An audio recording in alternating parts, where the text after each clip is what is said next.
Hi, this is Linda Joy Myers. I'm with another Linda Ulysses. Welcome. Thank you. Well, glad to be here. Yeah, glad to have you. So we're talking together today about the story behind the story, which is completely fascinating to me. We historical fiction writers do a lot of, research and create whole new worlds. And there's reasons for that and what gets us interested. And so we're going to talk about that today. And first, I'm going to introduce you a little more thoroughly. Linda is from Saratoga, California, and earned an MFA in writing from Lindenwood University. She's a founding member of Paper Lantern Writers and a member of the Women Writing the West and Historical Novel Society, where we met in person. She's the award-winning author of historical novels Under the Almond Trees, The Aloha Spirit, and The River Remembers. Her books are stories of women in her family who were extraordinary but unsung.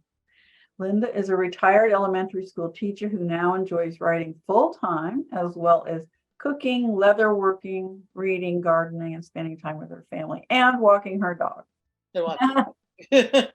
Not to leave the dog out at all there. She would be very upset.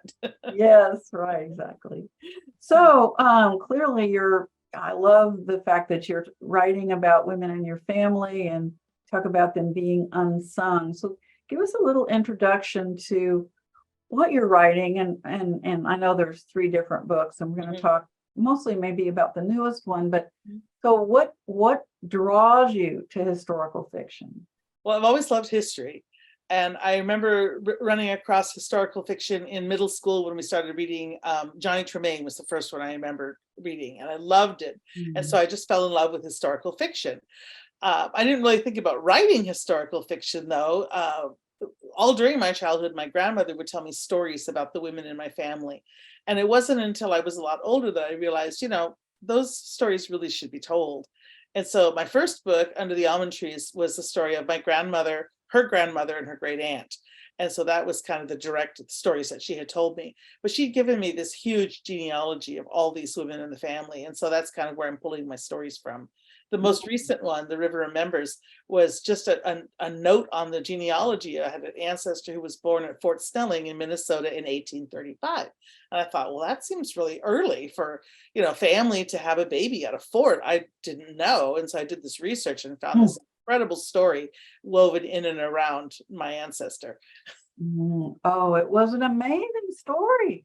Thank you. With a few important historical characters in there. Maybe we can talk about that along the way.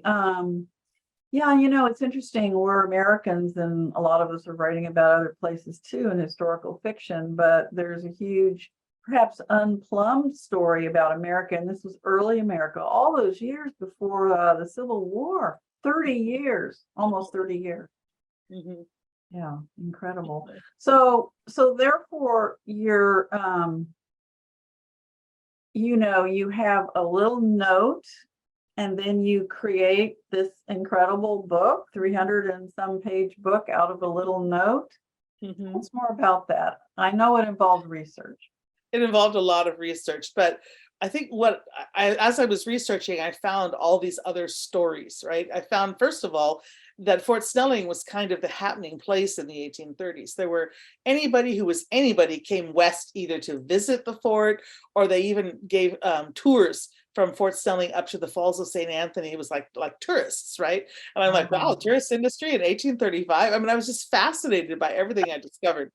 And so I realized that there were a lot of famous people who maybe weren't as famous then, but circled back, eventually became famous.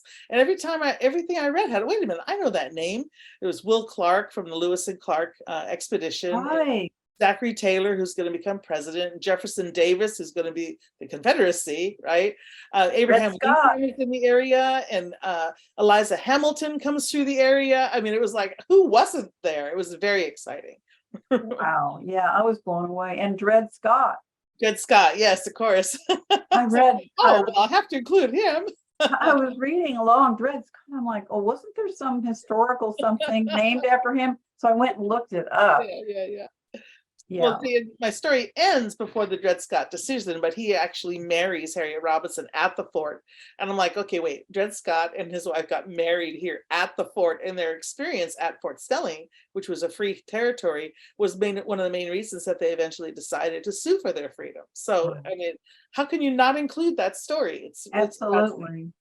No, it was very, very inspiring and stuff most of us really don't know. So did your research include going up there? What I did you had end a up? trip planned, but it was 2020, and I mean, Oh, we were going to sail from St. Louis up the river, not in a steamboat, of course, but sail up the river. They have a river trip that goes up and go to Fort Snelling and Prairie du Chien, which is where my ancestors were from. mhm. And we had this whole trip planned, and then the world shut down. So I Oh, actually have never been to Minnesota. So some of my early beta readers, I'm like, do I know anybody who lives there? I've got to have somebody check and make sure I've used the right kind of wildflower, or I've got the right. weather right. Because I'm from California. I don't understand Minnesota weather. You did a great job. It really felt like you were there. Yeah, Thank or you. you brought me there as a reader. Let's put it that way.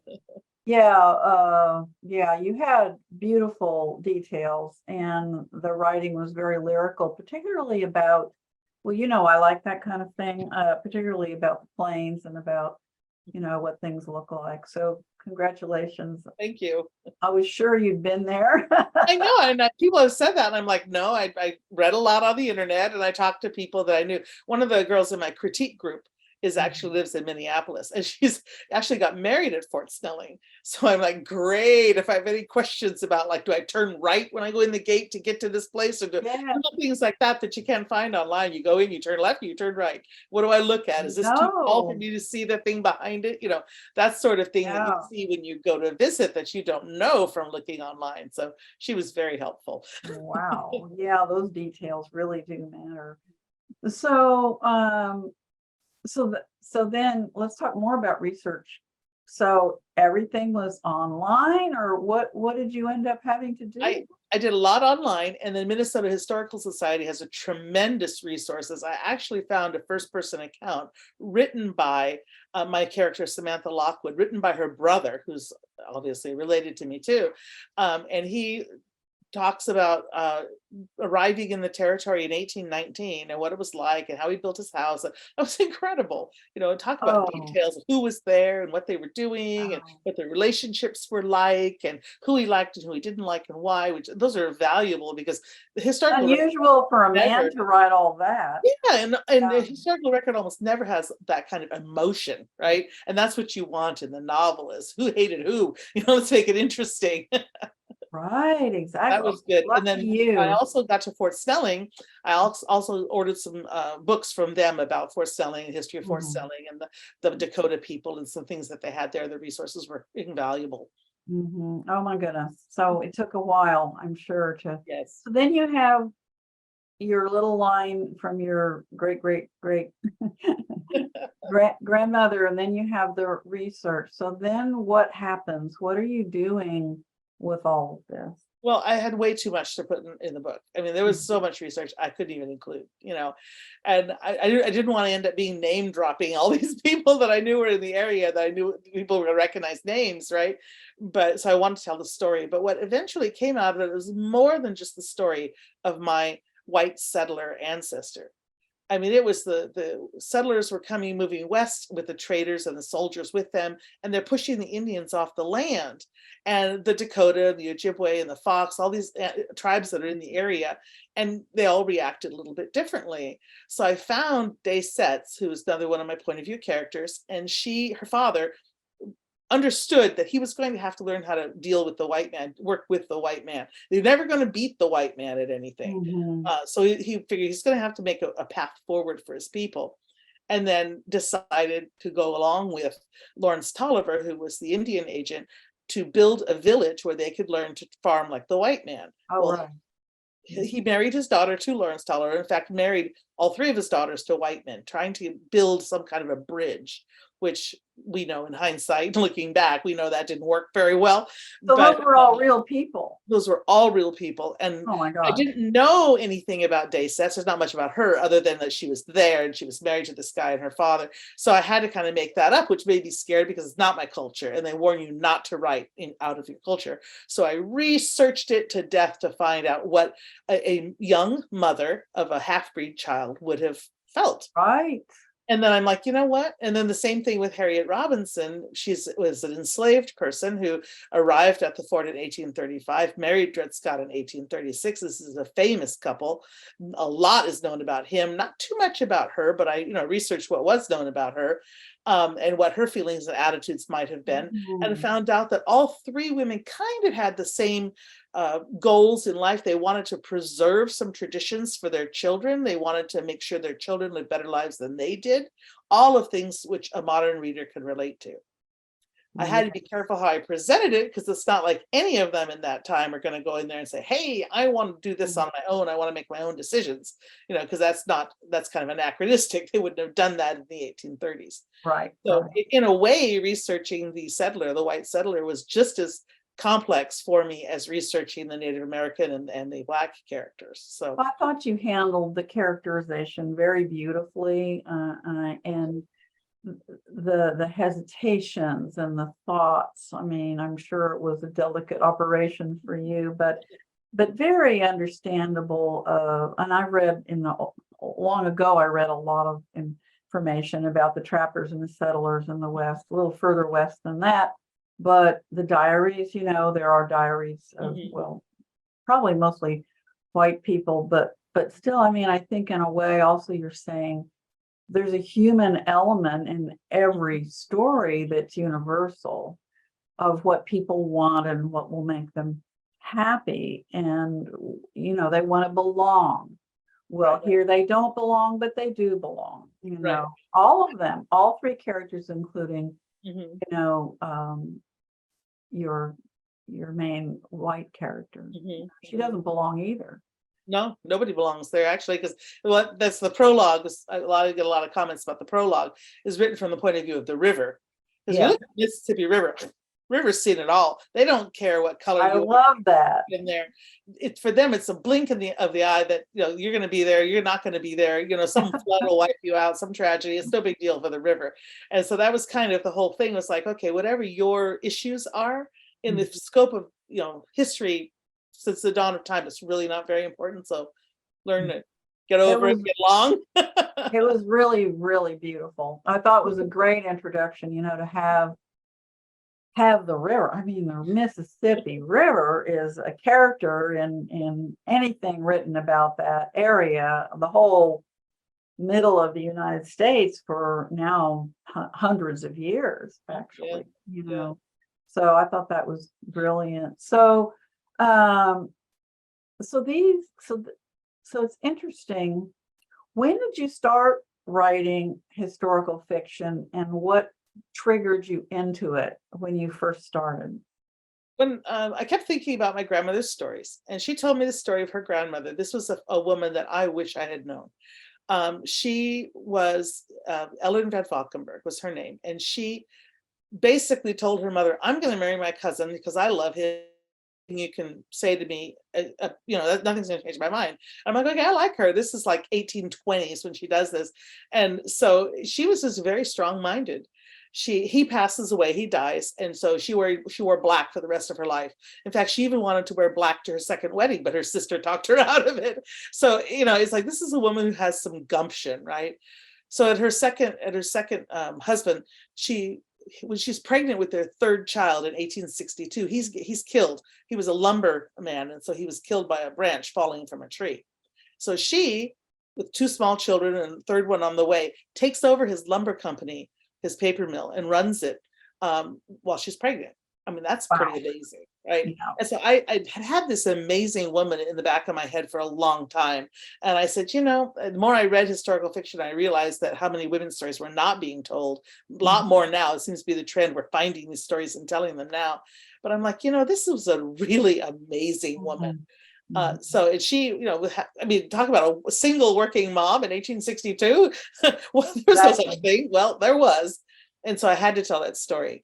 And so again, when I'm thinking about who she would have known and who she would have run into, her sister would have let's see, what is her sister, her daughter? Well, okay. Her son married a woman who was a little bit more of a traditional woman, but her daughter-in-law's sister was again a very independent, forward-thinking woman. She was actually an architect and wanted to become an architect, have a licensed architect right around the turn of the century in 1900, but she couldn't get a license because she was a woman. Right. Never mind that Julia Morgan had just gotten a license. And she was a woman, obviously, so there must have been some hard feelings there. So I figured, okay, I've got to include her too.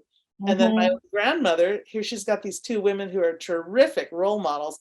My own grandmother decides to give up her photography business to raise a family. Oh. But, okay, well, you have to understand that that also is a choice.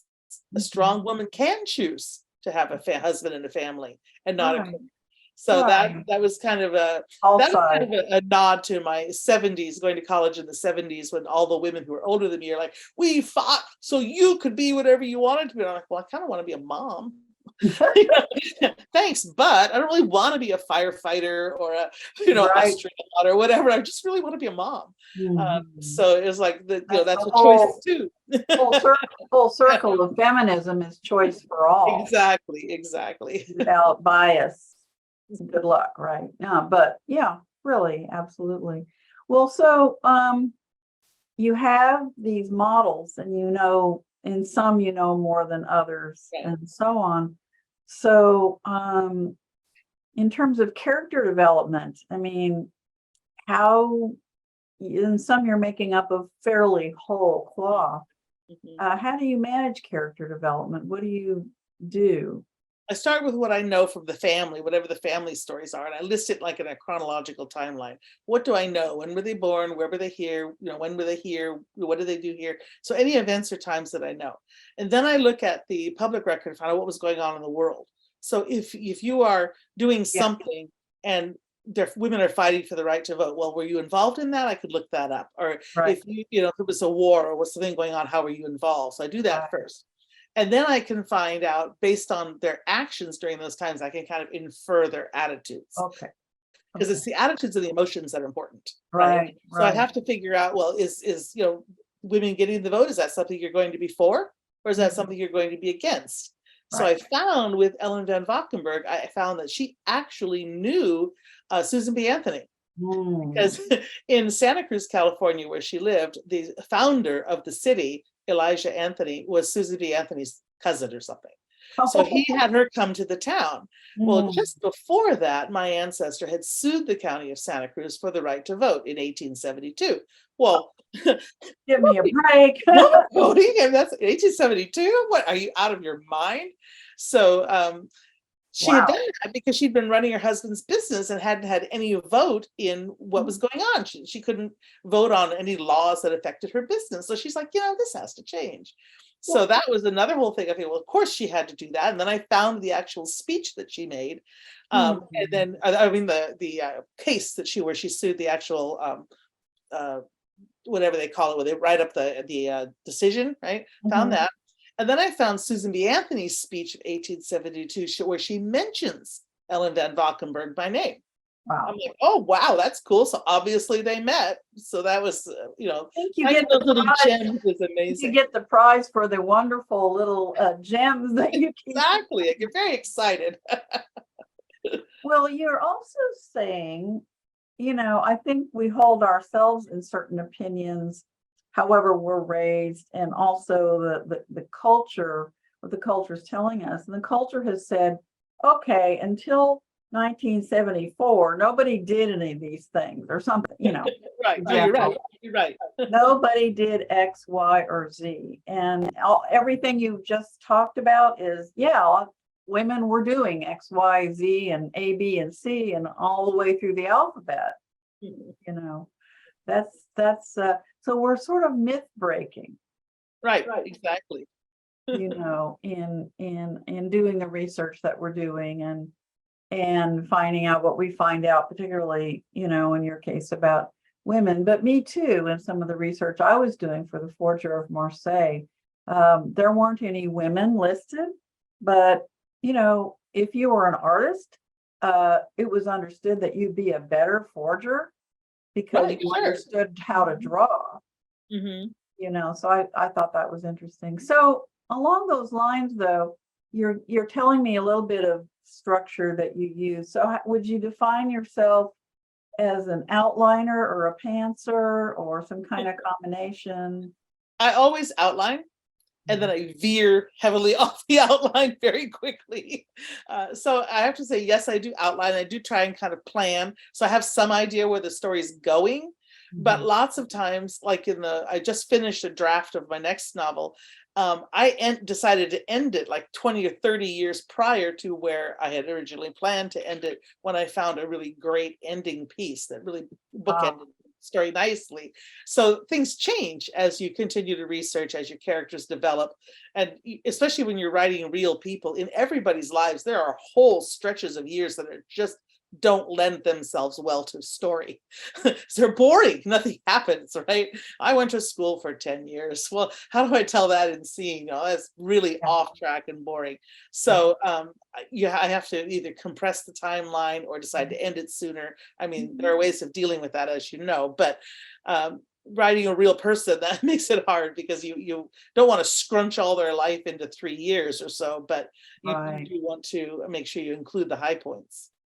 Yeah, so this writing about real people thing is, it's what historical fiction writers do, and I'm newer at it than you are, and so I felt at first a little constrained about how much I could actually do that, and then as you know, we were together part of the time at the Historical Novel Society, which was so fun, and listening to all these people talk about the ways that they enter into the minds and the souls kind of people that many people have heard of. Mhm. And so I heard you talking earlier today with me about the care that you take in doing that. But do you want to say any more about that? I mean, it's a whole thing that where we sort of invade these people's lives.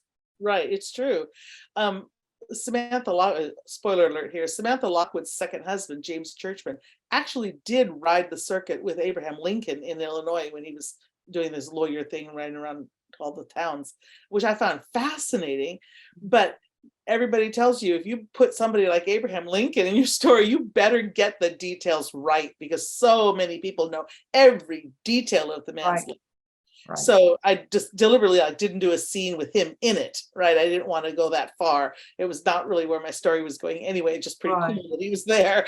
So Yes. I did have James Churchman refer to him and talk about that experience, but Right. I didn't actually have a scene with him in it. So you do have to be careful when you're dealing with the really famous people. I was Mhm. okay with Harriet Robinson, because even though people knew who she was and knew Dred Scott, there really isn't a lot known about her time prior Mhm. to her young time, about the time that I'm writing. So Uh-huh. that actually worked in my favor. Right. And Right. Day Setzer's nothing about her. Basically, I know her name. I know her husband's name, her father, and all the men, right? I Mhm. don't know very much. Actually, I know her sisters. I read about them, but I don't really know very much about her personality. I don't even know like where she ended up, when she died, or anything like that. Because Wow. just Really? yeah, it's really yeah. Huh. Well, she was very real. I mean, I didn't know she was a real.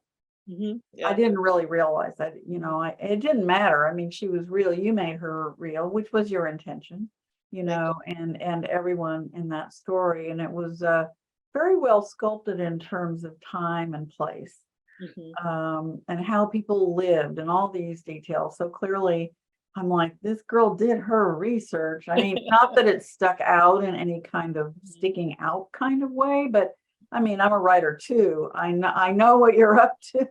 I know writers tell me that. Oh, it's obvious you did a lot of research, because writers know. Yeah, we do know. So, do you want to say anything about your next novel or anything else about what you're working on? I did just finish a first draft of a book, another two women ancestors. Again, this story hit me because I realized these two women were on the cruise with Mark Twain that inspired Innocents Abroad. And they're different lines of my family, but they were on this cruise together. So I thought that was really interesting. And one of them at the end of the cruise ends up hating Mark Twain for the rest of her life. And the other one is in love with him and would have married him. Of course, he didn't ask her, but it's in her head. But her father told her that he'd never have a Western roughneck in the family. So she ended up just kind of admiring him from afar and being friends with him for the rest of her life. So the story is about how they developed their friendship and how their friendship helps them through a lot of the things that they go through in their lives that are not all related to Mark Twain. In fact, I did talk to somebody, an agent at the HNS conference about it. It's not ready to go, but I just wanted to run it by people. And she was all interested in Mark Twain. Tell me more about the cruise. Well, it's not about the cruise. It's about after the cruise. It starts when they're getting off the boat, so I have to make that a little bit more obvious when I'm talking about it. But I'm also working. Yeah, we're going to be Go ahead. drawn to that famous figure, but is that really where the story is? You're going to stick to, you have a different story and a different idea. Right, exactly. It's hard, and it's very hard when you're telling something in 90 or 100,000 words to put it down concisely enough to get other people interested, whether you're writing a back cover blurb or whether you're writing a query or whatever you're writing. It's very difficult to compress the whole thing into a short little elevator pitch. We know that's harder than writing the whole damn book. Very much harder. Well, it all sounds just really, really interesting and exciting. And clearly your passion for, digging into what happened that to these women. They happen to be your relatives, but they're very relatable as women from another era. And we know that history, we build foundations on top of the history that has already occurred, Yeah. So congratulations on that. Thank you. Thank you. Yeah. Well, I look forward to your next book and books, plural, I think. You're writing away and, so we're going to have this interview on the website, The Story Behind the Story. We'll let you know when it's up. Okay. And on YouTube. So Great. Thank you so much, Linda. Thank you, Linda. For being with me today. All righty. Thank you for having me. Bye-bye. Bye.